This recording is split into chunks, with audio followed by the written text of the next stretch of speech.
ಕುಟುಂಬ ಅವಾರ್ಡ್ಸ್ 2024ರಲ್ಲಿ best editor Gurumurthy Hegde for Lakshmi Nivasa. Gurumurthy Hegde for Lakshmi ನಿವಾಸ.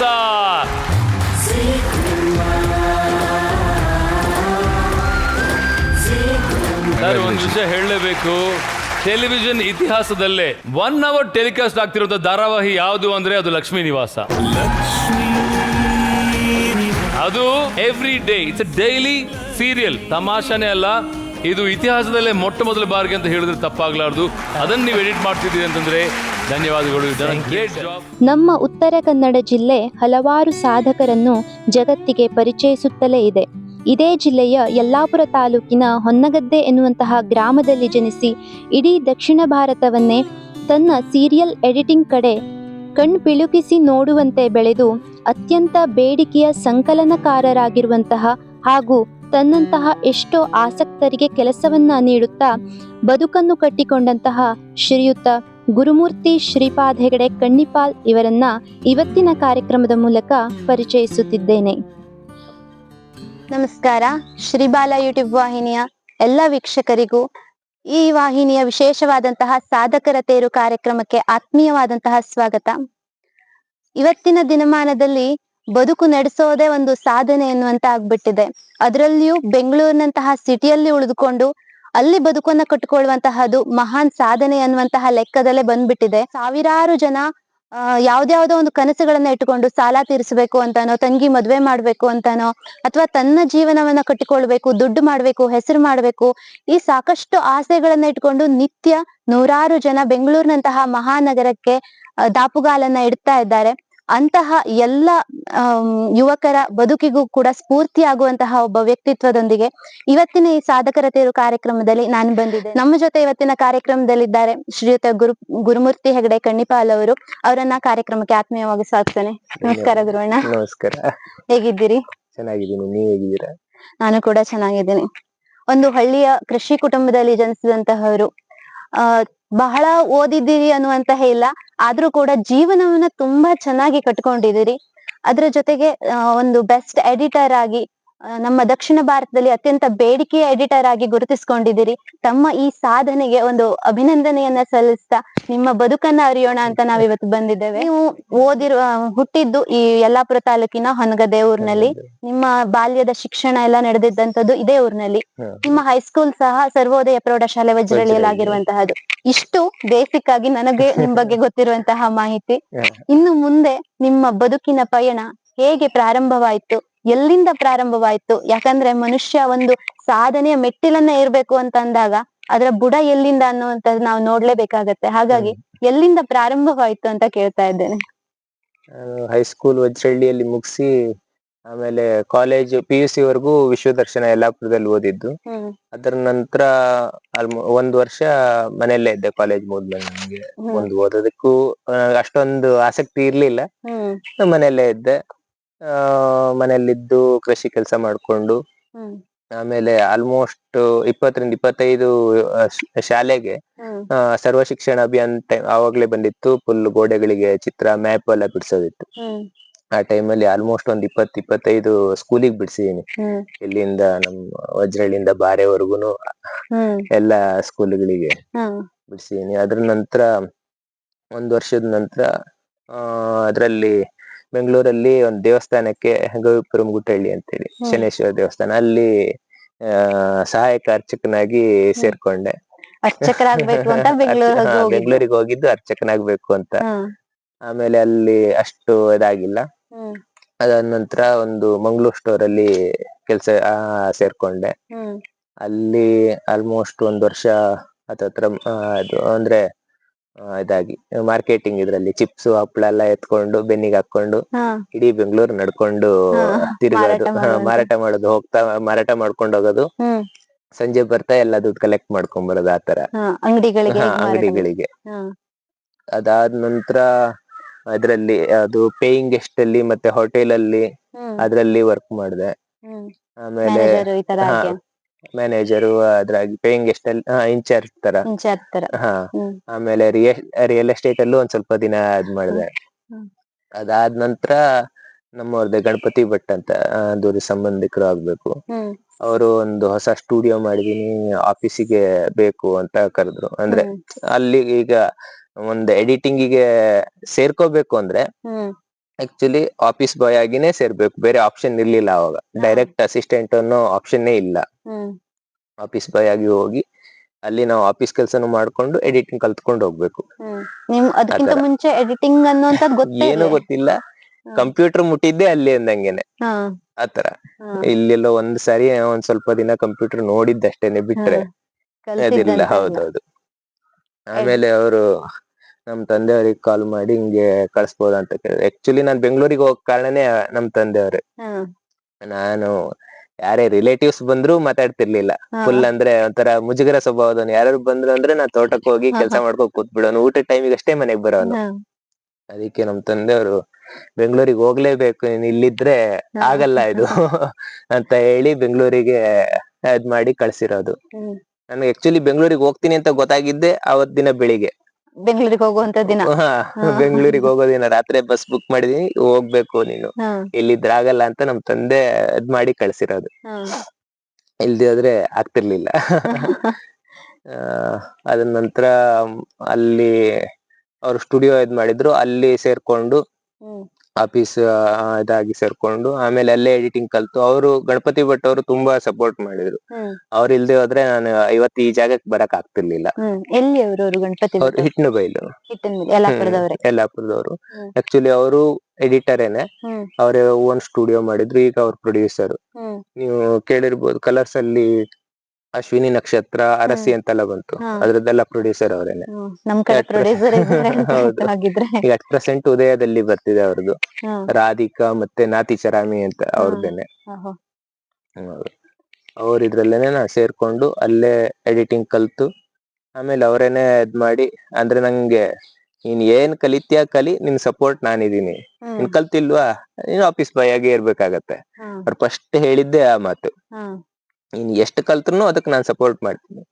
ನೀನ್ ಕಲಿದೆ ಉಳ್ಕೊಂಡೆ ಅಂದ್ರೆ ನೀನ್ ಆಫೀಸ್ ಬಾಯ್ ಆಗಿ ಲೈಫ್ ಟೈಮ್ ಬೇಕಾದ್ರೂ ಇರ್ಬೋದು. ಅವಾಗ ಏನಂದ್ರೆ ಅವ್ರು ಅಷ್ಟು ಸಪೋರ್ಟ್ ಮಾಡದೆ ಹೋದ್ರೆ ನಾವ್ ಕಲಿಯಕ್ಕೂ ಆಗಲ್ಲ. ಹೌದು.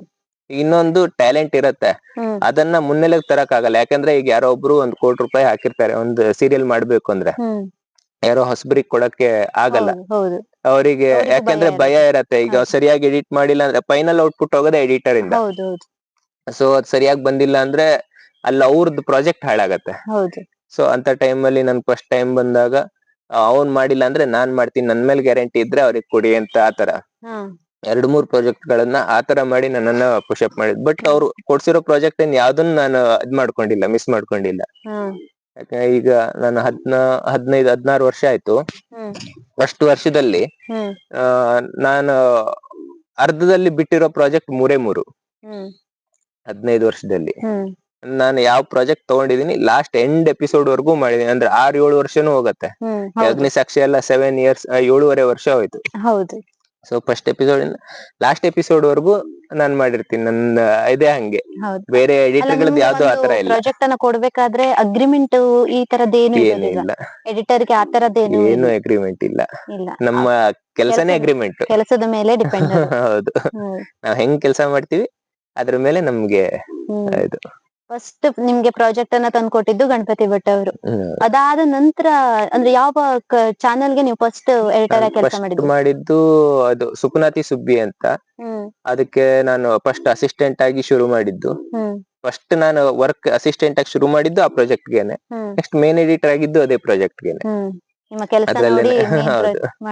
ಹೌದು, ಅದ್ರಲ್ಲಿ ಇದ್ ಮಾಡಿದ್ರು. ಅದ್ರ ನಂತರ ಇದ್ರದ್ದು ಜಿ ಕನ್ನಡದಲ್ಲಿ ನಮ್ಮಮ್ಮ ಇದು ಜಿ ಕನ್ನಡ ಅಲ್ಲ, ಇದ್ರಲ್ಲಿ ಕಸ್ತೂರಲ್ಲೇನೆ ಇದ್ರಲ್ಲಿ ಮೇನ್ ಎಡಿಟರ್ ಮತ್ತೊಬ್ರು ಇದ್ರು. ಅವ್ರ ಜೊತೆಗೆ ನನ್ನ ವರ್ಕ್ ನಾನ್ ಮಾಡ್ತಿದ್ದೆ. ಇಬ್ರದ್ದು ಹೆಸರು ಬರ್ತಿತ್ತು, ಅದು ಸುಪ್ನತಿ ಸುಬ್ಬಿಯಲ್ಲಿ. ಅದ್ರ ನಂತರ ಇದಕ್ಕೇನೆ ಅದು ಕಸ್ತೂರಿಗೇನೆ ಇನ್ನೊಂದು ಶುರು ಆಯ್ತು, ಕವಿತಾ ಲಂಕೇಶ್ ಅವ್ರದ್ದು ನೀ ನಡೆಯುವ ಹಾದಿಯಲ್ಲಿ ಅಂತ. ಅದಕ್ಕೆ ಹೆಂಗಾಯ್ತು ಅಂದ್ರೆ ರಾತ್ರಿ ಎಡಿಟರ್ ಬಿಟ್ಟೋಗ್ಬಿಟ್ರು, ನಾಳೆ ಎಪಿಸೋಡ್ ಹೋಗ್ಬೇಕು, ಯಾರಿಲ್ಲ. ಆ ಟೈಮ್ ಅಲ್ಲಿ ನನಗ್ ಕೇಳಿದ್ರು ಅವ್ರು, ಗಣಪತಿ ಭಟ್ ಅವ್ರು, ಮಾಡ್ತೀಯ ಹಿಂಗೆ ನೋಡು, ನಾನ್ ಇದಿರ್ತೀನಿ ಸಪೋರ್ಟಿಂಗ್, ನಾನ್ ಇರ್ತೀನಿ ಮಾಡು ಅಂತ. ಫಸ್ಟ್ ಟೈಮ್ ನಾನು ಅಂದ್ರೆ ನಂದೇ ಓನ್ ಆಗಿ ಯಾರು ಸಪೋರ್ಟ್ ಇಲ್ದೆ ನಾನು ಕುತ್ಕೋತಿದ್ದು. ಸಪೋರ್ಟ್ ಅಂದ್ರೆ ಹಂಗಲ್ಲ. ಈಗ ಸುಪ್ನಾತಿ ಸುಬ್ಬಿಲ್ ಹೆಂಗಾಗಿತ್ತು ಅಂದ್ರೆ ಮೇನ್ ಎಡಿಟರ್ ಮತ್ತೊಬ್ರು ಇದ್ರು, ನಿಮ್ಮ ಪ್ರಾಜೆಕ್ಟ್ ಅವ್ರು ನೋಡ್ತಾ ಇದ್ರು. ಅವ್ರು ನೋಡ್ತಿದ್ರು, ವರ್ಕ್ ನಾನ್ ಮಾಡ್ತಿದ್ದೆ. ಇಲ್ಲಿ ಬೇರೆ ಯಾರು ನೋಡದೆ ನಾನೇ ಡೈರೆಕ್ಟ್ ಡೈರೆಕ್ಟ್ ಆಗಿ ಮಾಡುವಂತಹದ್ದು. ಹೌದು. ಅದಕ್ಕೆ ಆಯ್ತು ಅಂತ ಹೇಳಿ ಒಪ್ಕೊಂಡು ಅದು ಫಸ್ಟ್ ಎಪಿಸೋಡ್ ಓಕೆ ಆಗೋಯ್ತು. ಅಂದ್ರೆ ನಮ್ ಮೇನ್ ಎಡಿಟರ್ ಅಲ್ಲಿ ನಮ್ ಸೀರಿಯಲ್ ಇಂಡಸ್ಟ್ರಿಯಲ್ಲಿ ಓಕೆ ಆಗ್ಬೇಕಾಗಿದ್ದೆ ಮ್ಯೂಸಿಕ್. ಯಾಕೆಂದ್ರೆ ಪೂರ್ತಿ ಮ್ಯೂಸಿಕ್ ಸೆನ್ಸ್ ಹೆಂಗಿದೆ, ಹೆಂಗ್ ಮ್ಯೂಸಿಕ್ ಮಾಡಿ ಅದನ್ನ ಹೆಂಗ್ ಪ್ರೆಸೆಂಟ್ ಮಾಡ್ತಾರೆ ಅನ್ನೋದೇ ಇಂಪಾರ್ಟೆಂಟ್. ಸೊ ಫಸ್ಟ್ ಇದ್ರಲ್ಲೇನೆ ಓಕೆ ಆಗೋಯ್ತು. ಅಲ್ಲಿಂದ ಶುರು ಮಾಡಿದ್ ಯಾವ್ದನು ಆಲ್ಮೋಸ್ಟ್ ಪ್ರಾಜೆಕ್ಟ್ ಅನ್ನು ಬಿಟ್ಟಿಲ್ಲ ನಾನು. ಸಪೋರ್ಟ್ ಇಲ್ಲ ಅಂದ್ರೆ ಏನು ಮಾಡಕ್ ಆಗಲ್ಲ.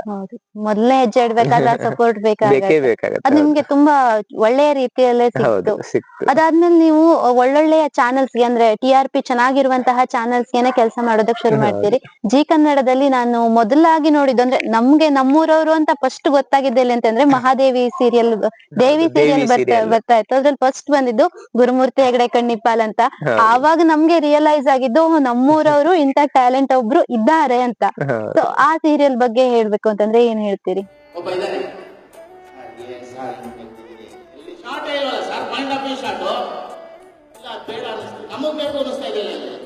ಇದೆಲ್ಲವನ್ನು ಒಂದು ದೃಶ್ಯ ರೂಪಕ್ಕೆ ತಂದು, ನಾವು ಅಲ್ಲಿ ಇಲ್ಲಿ ತೆಗೆದಿರೋದನ್ನೆಲ್ಲ ಒಂದು ದೃಶ್ಯ ರೂಪಕ್ಕೆ ತಂದು ಅದನ್ನ ನೀಟಾಗಿ ಜೋಡಿಸಿ ಒಂದು ಸುಲಲಿತವಾಗಿ ಕಾಣೋ ಹಾಗೆ ಮಾಡೋನು ಇದೇ ದಕ್ಷಿಣ ಕನ್ನಡದ ಹುಡುಗ, ಪ್ರಾಬ್ಲಮ್ ಉತ್ತರ ಕನ್ನಡ ಅನ್ಸುತ್ತವರು, ಗುರುಮೂರ್ತಿ ಶ್ರೀಪಾದ ಹೆಗಡೆ.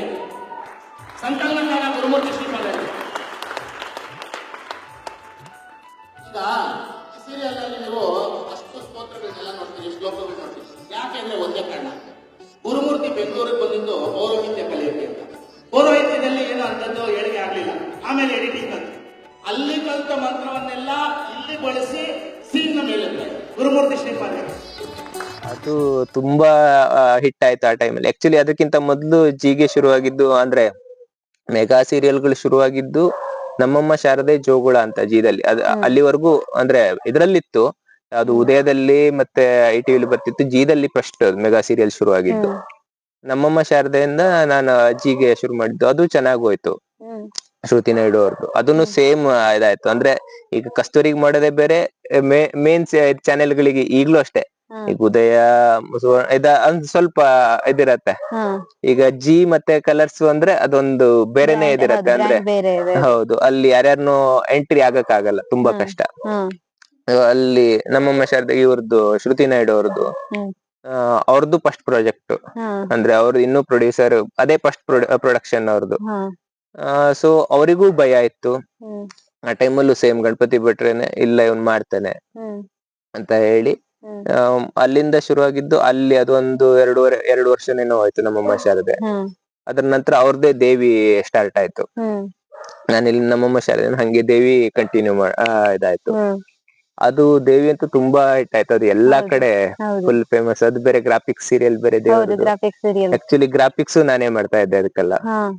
ಹಂಗಾಗಿ ಫುಲ್ ನನ್ಗೆ ಅದು ಪ್ಲಸ್ ಪಾಯಿಂಟ್ ಆಯ್ತು. ಇದು ಫೋಟೋಶಾಪ್ ಅದು ಇದು ಎಲ್ಲ ಇದ್ ಮಾಡ್ಕೊಂಡು. ಹಾಗಾಗಿ ಮತ್ತೆ ಅದು ಸೀರಿಯಲ್ ಡಿಫ್ರೆಂಟ್ ಆಗಿರುವಂತಹ ಸೀರಿಯಲ್ ಆಗಿರೋದ್ರಿಂದ ಅದ್ರ ಎಡಿಟಿಂಗ್ ತುಂಬಾ ಕಷ್ಟ ಅನ್ಕೊಳ್ತೀನಿ. ತುಂಬಾ ಕಷ್ಟ ಇರತ್ತೆ. ಈ ಗ್ರಾಫಿಕ್ಸ್ ಸೀರಿಯಲ್ ಗಳೆಲ್ಲ ಅದೇ ತರಾನೇ. ಯಾಕಂದ್ರೆ ಎಷ್ಟೋ ಸಾರಿ ಗ್ರೀನ್ ಮ್ಯಾಟ್ ಶೂಟ್ ಮಾಡಿರ್ತಾರೆ, ಇಲ್ಲ ಎಲ್ಲೋ ಇದ್ ಬರತ್ತೆ, ಮಿಂಚ್ ಬರತ್ತೆ, ಗುಡುಗು ಬರ್ಬೇಕು, ದೇವ್ರು ಬಂದಾಗ ಇದು. ಮತ್ತೆ ಮ್ಯೂಸಿಕ್ ಅಷ್ಟೇ, ದೇವ್ರದ್ದು ಇದು ಅಂದ್ರೆ ಡಿಫ್ರೆಂಟ್ ಮ್ಯೂಸಿಕ್ ಹಾಕ್ಬೇಕು. ಹೌದು, ಹಾಗಾಗಿ ಅದು ಅಲ್ಲಿ ನನ್ಗೆ ಫುಲ್ ಎದುರು ಕೊಡ್ತದ ಆ ಸೀರಿಯಲ್, ಫುಲ್ ಹೆಸರು ಕೊಡ್ತು. ಅದಾದ್ಮೇಲೆ ನೀವು ಕಲರ್ಸ್ ಅಗ್ನಿಸಾಕ್ಷಿ ಮಾಡ್ತೀರಿ. ಅಗ್ನಿಸಾಕ್ಷಿ ಅಂತೂ ತುಂಬಾನೇ ಸೂಪರ್ ಡೂಪರ್ ಹಿಟ್ ಆಗಿರುವಂತಹ ಸೀರಿಯಲ್. ಎಡಿಟಿಂಗ್ ಕೂಡ ಅದ್ರದ್ದು ನಿಮ್ಗೆ ಅವಾರ್ಡ್ ಕೂಡ ಬಂತು ಅದರಲ್ಲಿ. ಅದ್ರ ಬಗ್ಗೆ ಹೇಳಿ ಸ್ವಲ್ಪ. ಅಗ್ನಿಸಾಕ್ಷಿ ಅದೊಂಥರ ಈಗ ನಮ್ಗೆ ಇದಕ್ಕೆ KGF ಇದ್ದಂಗೆ, ಅದು ಕರ್ನಾಟಕಕ್ಕೆ KGF ಇದ್ದಂಗೆ ಅಗ್ನಿಸಾಕ್ಷಿ ಅನ್ನೋ ಸೀರಿಯಲ್ ಇಂಡಸ್ಟ್ರಿಲಿ. ಅದು ದಕ್ಷಿಣ ಭಾರತದಲ್ಲೇನೆ ಹೈಯೆಸ್ಟ್ TRP ಕಂಡ ಸೀರಿಯಲ್. ಇನ್ನೂ ಯಾರು ಬ್ರೇಕ್ ಮಾಡಕ್ ಆಗಿಲ್ಲ ಅಗ್ನಿಸಾಕ್ಷಿ ಸೀರಿಯಲ್ಗೆ. ಹೌದು, ಅದು 19.7 TRP ಬಂದಿರುವಂತದ್ದು. ಈಗಂತೂ ಎಲ್ಲಾನು ಹೈಯೆಸ್ಟ್ TRPನೇ 9 ಈಗ ಇರೋದು. ಅದು 19.7 TRP. ಅದು ಆಲ್ಮೋಸ್ಟ್ ನೋಡದೇ ಇರೋ ಮನೆನೇ ಇಲ್ಲ ಅನ್ನೋ ತರ. ಅದಕ್ಕೆ ಹೆಂಗಂದ್ರೆ ಈಗ ಆರ್ಟಿಸ್ಟ್ ಅನ್ನ ಗುರ್ಸೋದು ಸಹಜ, ಎಲ್ಲಾದ್ರು ಹೋದ್ರೆ ಕಾಣಿಸಿದ್ರೆ ಮಾತಾಡ್ತಾರೆ. ಅದ್ರಲ್ಲಿ ನನ್ನ ಎಡಿಟರ್ನು ಕೂಡ ನಾನು ಹಿಂಗೆಲ್ಲೋ ಬೆಂಗಳೂರಲ್ಲಿ ರೋಡಲ್ಲಿ ನಡ್ಕೊಂಡು ಹೋಗ್ತಿದೆ ಅಂದ್ರೆ ಯಾರಾದ್ರೂ ಒಬ್ರು ಬಂದ್ ಕೇಳಿ ನೀವು ಅದ್ರ ಎಡಿಟರ್ ಅಲ್ವಾ ಅಂತ ಕೇಳಿ ಅಷ್ಟು ಫೇಮಸ್ ಆಗ್ಬಿಟ್ಟಿತ್ತು ಆ ಸೀರಿಯಲ್. ಹಾ ಯಾವ ಎಲ್ಲಿ ಗೋವಾ ಮಹಾರಾಷ್ಟ್ರ ಅಲ್ಲಿಂದೆಲ್ಲ ಕಾಲ್ ಮಾಡೋರು ನಮ್ಗೆ ಫೇಸ್ಬುಕ್ ಅಲ್ಲಿ ನೋಡ್ಕೊಂಡು. ಅಷ್ಟದು ತುಂಬಾ ದೊಡ್ಡ ಸೀರಿಯಲ್. ಹೌದು. ಅದು ಮರೆಯಕ್ ಆಗಲ್ಲ. ಇನ್ನೊಂದು ಮೇನ್ ಅದ್ರ ಪ್ರೊಡ್ಯೂಸರ್ ಬಾಹುಬಲಿ ಪ್ರೊಡ್ಯೂಸರ್. ಅದು ತುಂಬಾ ದೊಡ್ಡ ಇದು ನಮ್ಗೆ. ಯಾಕಂದ್ರೆ ಆ ಟೈಮಲ್ಲೇ ಬಾಹುಬಲಿನೂ ರಿಲೀಸ್ ಆಗಿದ್ದು. ಹೌದು. ಹಂಗಾಗಿ ಅದ್ರನ್ನ ಮರೆಯಕ್ಕೆ ನನ್ನ ಇದ್ರಲ್ಲಿ ಅದೊಂದು ಸುವರ್ಣಾಕ್ಷರ. ಅಗ್ನಿಸಾಕ್ಷಿ ಅಗ್ನಿಸಾಕ್ಷಿ. ಎಷ್ಟು 7 ವರ್ಷ ಹೋಯ್ತಾ? 7 ರಿಂದ 7.5 ವರ್ಷ.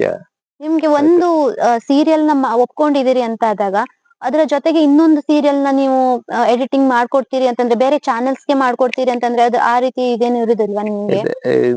ಇಂಡಸ್ಟ್ರಿಯಲ್ಲಿ ಸದ್ಯಕ್ಕೆ ನಾನೊಬ್ನೇ ಆತರ ಮಾಡ್ತಿರೋದು 2 ಚಾನೆಲ್ಗೆ.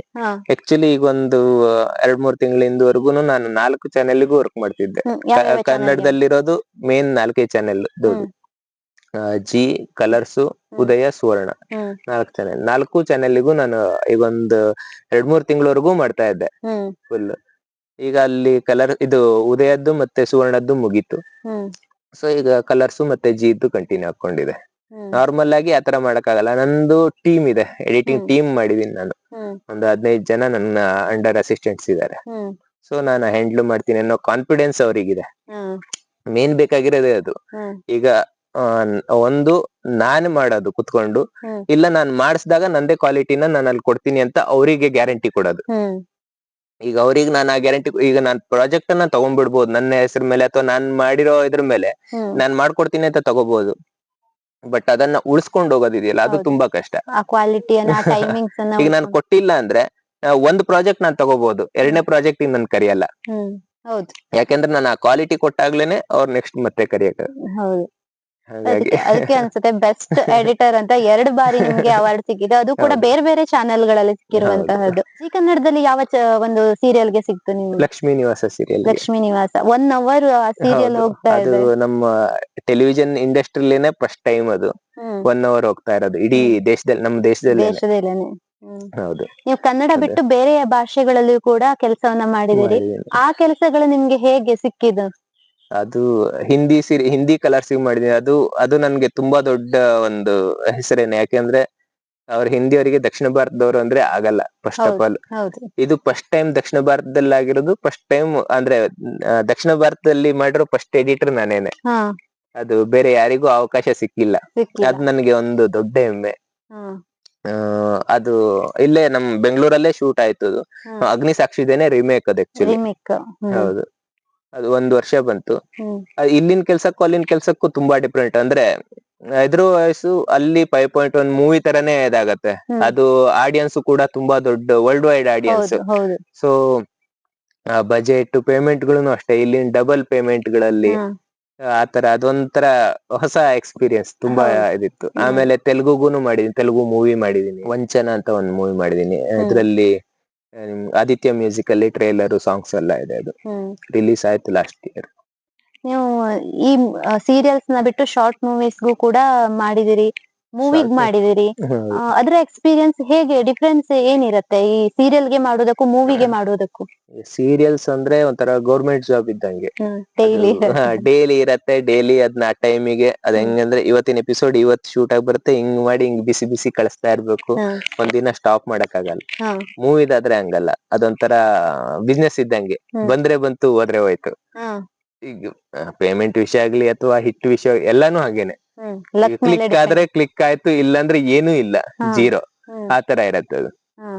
ಇದಂಗಲ್ಲ, ಸೀರಿಯಲ್ ಹಂಗಲ್ಲ, ಒಂಥರ ಗೌರ್ಮೆಂಟ್ ಜಾಬ್ ಇದ್ದಂಗೆ. ಅದು ಹೋಗ್ತಾ ಇದ್ರೆ ಹೋಗ್ತಾ ಇದೆ. ಕೆಲಸದ ವಿಷಯ ಬಂದ್ರೆ ಈಗ ಎಡಿಟರ್ಸ್ ಗೆ ಎಷ್ಟು ಸ್ವಾತಂತ್ರ್ಯವನ್ನ ಕೊಟ್ಟಿರ್ತಾರೆ ಅಂದ್ರೆ ಮ್ಯೂಸಿಕ್ ಅನ್ನ ಆರಿಸ್ಕೊಳ್ಳೋದ್ರಲ್ಲಿ ಇರಬಹುದು, ಅಥವಾ ಒಂದು ಎಡಿಟಿಂಗ್ ಅನ್ನ ಯಾವ ರೀತಿಯಾಗಿ ಮಾಡ್ಬೇಕು, ಯಾವ ಆಂಗಲ್ ಇಂದ ಒಂದು ಶೂಟ್ ಅನ್ನ ತಗೋಬೇಕು, ಇದನ್ನೆಲ್ಲ ಎಷ್ಟರ ಮಟ್ಟಿಗೆ ಒಂದು ಸ್ವಾತಂತ್ರ್ಯವನ್ನ ಎಡಿಟರ್ ಗೆ ಕೊಟ್ಟಿರ್ತಾರೆ ಚಾನೆಲ್ನವರು? ಎಡಿಟ್ ಆಲ್ಮೋಸ್ಟ್ ಸ್ವಾತಂತ್ರ್ಯ ಇದೆ. ಈಗ ನಾವು ಬೇರೆ ಯಾರಾದ್ರೂ ಹೇಳಿದ್ರುನು ಇಲ್ಲ ನಮ್ಗೆ ಈ ಆಂಗಲ್ನೇ ಇದಾಗೋದು, ಆ ಆಂಗಲ್ ಮ್ಯಾಚ್ ಆಗಲ್ಲ ಮತ್ ನಮ್ಗೆ ಹೇಳೋ ಸ್ವಾತಂತ್ರ್ಯ ಇದ್ದೇ ಇದೆ. ತೀರಾ ಈಗ ಕೆಲವೊಂದು ಫೈಟ್ಗಳು ಇದು ಇದ್ದಾಗ ಅವ್ರ ಫೈಟ್ ಮಾಸ್ಟರ್ ಬಂದಿರ್ತಾರೆ, ಅವ್ರು ಯಾವ್ದೋ ಒಂದು ಇದ್ರಲ್ಲಿ ತೆಗ್ದಿರ್ತಾರೆ. ಬಟ್ ಅವ್ರು ಹಾಕಿದ್ರುನು ನಮ್ಗೆ ಇದು ಆಗಲ್ಲ ಅಂತ ಹೇಳಿ ತೆಗಿಯೋ ಒಂದು ಇದು ನಮ್ಗೂ ಇದೆ, ಆ ಸ್ವಾತಂತ್ರ್ಯ ಇದೆ. ಇನ್ನೊಂದು ಮ್ಯೂಸಿಕ್ ಆಲ್ಮೋಸ್ಟ್ ಮ್ಯೂಸಿಕ್ ಸ್ವಾತಂತ್ರ್ಯ ಈಗ ಅಂದ್ರೆ ಹೊಸಬರಿಗೆ ಇರಲ್ಲ, ಅವರು ಇದೇ ಬೇಕು ಅಂತ ಹೇಳಿದ್ ಮಾಡ್ತಾರೆ. ಈಗ ನಮ್ಗೆಲ್ಲ ಇಲ್ಲ. ಕೆಲವೊಂದ್ಸರಿ ಹೇಳ್ತಿದೆ ಗುರುಮೂರ್ತಿ ಇದಾನೆ ಅಂದ್ರೆ ಇದೇ ಮ್ಯೂಸಿಕ್ ಬರೋದು.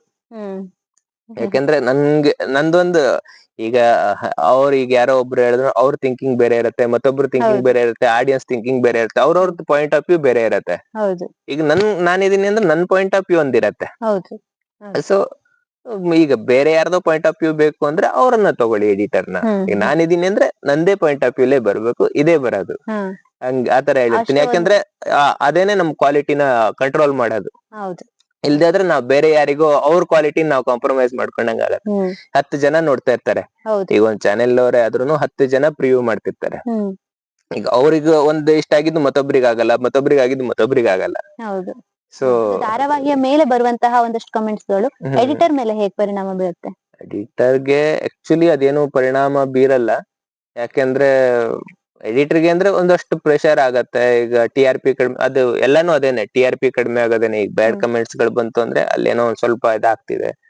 ಆಕ್ಚುಲಿ ಹೇಳ್ಬೇಕಂದ್ರೆ ಈಗ ಬ್ಯಾಡ್ ಕಮೆಂಟ್ಸ್ ಬರ್ಲಿ, ಗುಡ್ ಕಮೆಂಟ್ ಬರ್ಲಿ, ಕಮೆಂಟ್ ಬರೋದು ಇಂಪಾರ್ಟೆಂಟ್. ನೋಡ್ತಿದ್ದಾರೆ ಜನ. ಈ ಜನ ನೋಡ್ತಿದ್ದಾಗಲೇ ಈಗ ಯಾವ್ದೋ ಒಂದ್ ವಿಲನ್ ಬೈತಿದ್ದಾರೆ ಅಂದ್ರೆ ಆ ವಿಲನ್ ಅನ್ನ, ಆ ಕ್ಯಾರೆಕ್ಟರ್ ನ ಅವ್ರು ಅಷ್ಟ್ ಚೆನ್ನಾಗ್ ಮಾಡಿದ್ದಾರೆ, ನೋಡಿದ್ದಾರೆ ಅಂತಾನೆ ಅರ್ಥ. ಆತರ. ಸೊ ನಾವ್ ಕೆಲವೊಂದಷ್ಟು ಈಗ ನನ್ಗೆ ಅಗ್ನಿಸಾಕ್ಷಿ ಎಲ್ಲ ಮಾಡ್ಬೇಕಾದ್ರೆ ಸೋಷಿಯಲ್ ಮೀಡಿಯಾದಲ್ಲಿ ನನ್ನ ಇದ್ರಲ್ಲಿ ಪೇಜ್ ಎಲ್ಲದ್ರಲ್ಲೂ ಅವ್ರು ಹಾಕೋ ಮ್ಯೂಸಿಕ್ ವಿಷಯವಾಗಿ ನನ್ಗೆ ತುಂಬಾ ಅಂದ್ರೆ ತುಂಬಾ ಇದ್ ಬರೋದು. ಮ್ಯೂಸಿಕ್ ಕಳಿಸಿ ನೀವ್ ಹಾಕ್ತಿರೋದು ಅಂತ ಎಷ್ಟೋ ಜನ ಮೆಸೇಜ್ ಮಾಡೋರು. ಅಷ್ಟು ಇದಾಗಿತ್ತು ಮ್ಯೂಸಿಕ್. ಆತರ ಅದನ್ನೆಲ್ಲ ನಾವ್ ತಗೋತೀವಿ. ಅಂದ್ರೆ ಯಾವ ತರದ್ ಇಷ್ಟ ಪಡ್ತಾರೆ, ಯಾವ ತರದ್ದನ್ನ ಅದನ್ನ ಅದರ ರಿವ್ಯೂಗಳನ್ನು ತಗೋಬೇಕಾಗತ್ತೆ. ಈ ಒಂದ್ ಸೀರಿಯಲ್ ತುಂಬಾ ಉದ್ದ ಆಗ್ತಾ ಇದೆ ಅಂತಂದ್ರೆ ಅದ್ರ ಮಧ್ಯದಲ್ಲಿ ಆ ಆಂಗಲ್ ಇನ್ನೊಂದ್ಸಲ ತೋರಿಸ್ತಾರೆ, ಈ ಆಂಗಲ್ ನಮ್ಗೆ ನೋಡೋರಿಗೆ ಏನ್ ಎಳಿತಾರಪ್ಪ ಈ ಸೀರಿಯಲ್ ಅಂತ ಅನ್ಸುತ್ತೆ. ಅದನ್ನ ನಿಮ್ ತನಕ ತಲುಪ್ಸಲ್ವಾ ಯಾರಾದ್ರು? ಇಲ್ಲ ಸ್ವಲ್ಪ ಕಟ್ ಮಾಡ್ಬಿಟ್ಟು ಬೇಗ ಬೇಗ ಈ ಸೀರಿಯಲ್ ಓಡಿಸಬಾರ್ದಾ ಅಂತ? ಅದು ಹಂಗಿರತ್ತೆ. ಅದೇ ಅದ್ರ ಮೇಲೆ ಡಿಪೆಂಡ್ ಆಗಿರತ್ತೆ. ಎಷ್ಟು ಅಂದ್ರೆ ಈಗ ಸ್ಪೀಡ್ ಮಾಡೋದು, ಲ್ಯಾಗ್ ಮಾಡೋದು ಎಡಿಟರ್ದೇ ಅದು ಚಾಯ್ಸ್. ಅಂದ್ರೆ ಈಗ ತೀರಾ ಎಳಿಯೋದು ಅಂದ್ರೆ ಕೆಲವೊಂದ್ಸರಿ ಪ್ರೊಡ್ಯೂಸರ್ ನುಡ್ಸೋದಕ್ಕೋಸ್ಕರ ಅಥವಾ ಏನೋ ಒಂದ್ ಕಾರಣಕ್ಕೋಸ್ಕರ ಸ್ವಲ್ಪ ಲ್ಯಾಗ್ ಮಾಡಿರ್ತಾರೆ.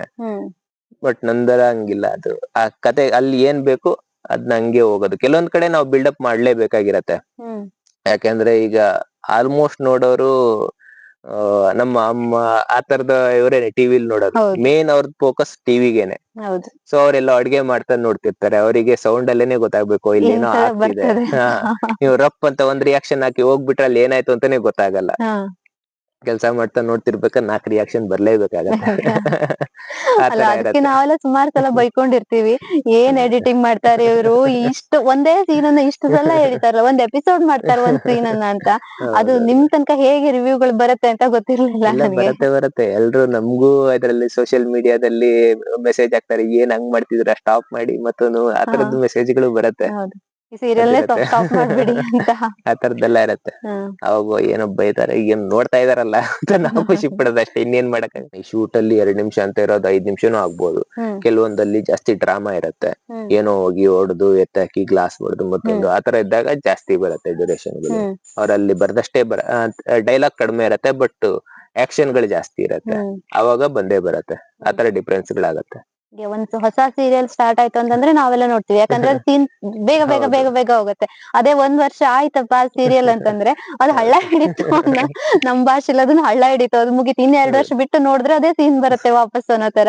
ಅಂದ್ರೆ ಅದು ಎಡಿಟರ್ ಕೈಯಲ್ಲಿ ಇರುತ್ತೋ ಅಥವಾ ಪ್ರೊಡ್ಯೂಸರ್ ಕೈಯಲ್ಲಿ ಇರುತ್ತೋ ಅಂತ ಕೇಳೋದಕ್ ಬಂದೆ ನಾನು. ಎಲ್ರು ಟೀಮ್ ಅಲ್ಲಿ ಇರತ್ತೆ ಆಲ್ಮೋಸ್ಟ್. ಯಾಕಂದ್ರೆ ಈಗ ಕತೆ ಬರೆಯೋದೊಬ್ರು, ಕತೆನು ಸ್ಪೀಡ್ ಅಪ್ ಮಾಡಿರ್ಬೇಕಾಗತ್ತೆ. ಅದ್ರ ಜೊತೆಗೆ ಡೈರೆಕ್ಷನ್ ಮಾಡೋರು ಮತ್ತೊಬ್ರು, ಅವರುನು ಅಲ್ಲಿ ಅಂದ್ರೆ ಬೇರೆ ಬೇರೆ ಯಾವ್ದೋ ಒಂದ್ ಮೂಮೆಂಟ್ ಅನ್ನ ಇಲ್ಲಿಂದ ಅಲ್ಲಿಗೆ ನಡ್ಕೊಂಡು ಹೋಗೋದು 1/2 ಗಂಟೆ ಮಾಡಿದ್ರೆ ನಾವ್ 1/2 ಗಂಟೆನೆ ತೋರಿಸ್ಬೇಕಾಗತ್ತೆ. ಇಷ್ಟೇ ಅದನ್ನ ಬೇಗ ಮಾಡಿದ್ರೆ ಬೇಗ ನಾವು ಇದ್ ಮಾಡ್ಬೋದು. ಅಂದ್ರೆ ಎಡಿಟರ್ ಕೈಯಲ್ಲಿ ಅದಿಲ್ಲ, ಅದು ಏನಿದ್ರು ಕತೆ ಬರೆಯೋರ ನಾವು ರಿಯಾಕ್ಷನ್ ಗಳನ್ನ ನಮ್ ಕೈಲೂ ಇದೆ ಸ್ಪೀಡ್ ಅಪ್ ಮಾಡೋದು. ಎಷ್ಟೋ ಸಾರಿ ನಾವು ಯಾವ್ದೋ ಡೈಲಾಗ್ ಅನ್ವಾಂಟೆಡ್ ಡೈಲಾಗ್ ಬಂದ್ರೆ ಅದನ್ನು ನಾವು ಕಟ್ ಮಾಡಿರ್ತೀವಿ. ಅದ್ ನಮ್ಗೆ ಇಲ್ಲ ಇದು ಸುಮ್ನೆ ಬರ್ತಾ ಇದೆ, ರಿಪೀಟ್ ಬರ್ತಾ ಇದೆ ಅನ್ಸಿದ್ರೆ ನಾನೇ ಕಟ್ ಮಾಡ್ಬಿಟ್ಟಿರ್ತೀನಿ. ಆತರ ಇದಿದೆ, ನಮ್ಗೆ ಪರ್ಮಿಷನ್ ಇದೆ. ಈಗ ಒಂದು ಕ್ಯಾಮೆರಾದಲ್ಲಿ ಶೂಟ್ ಆಗಿರುವಂತಹದ್ದು ಒಂದು ಸ್ಕ್ರೀನ್ ಮೇಲೆ ಬರೋದಕ್ಕಿಂತ ಮುಂಚೆ ನಿಮ್ ಹತ್ರ ಬಂದಿರತ್ತೆ ಒಂದು ಕತೆ.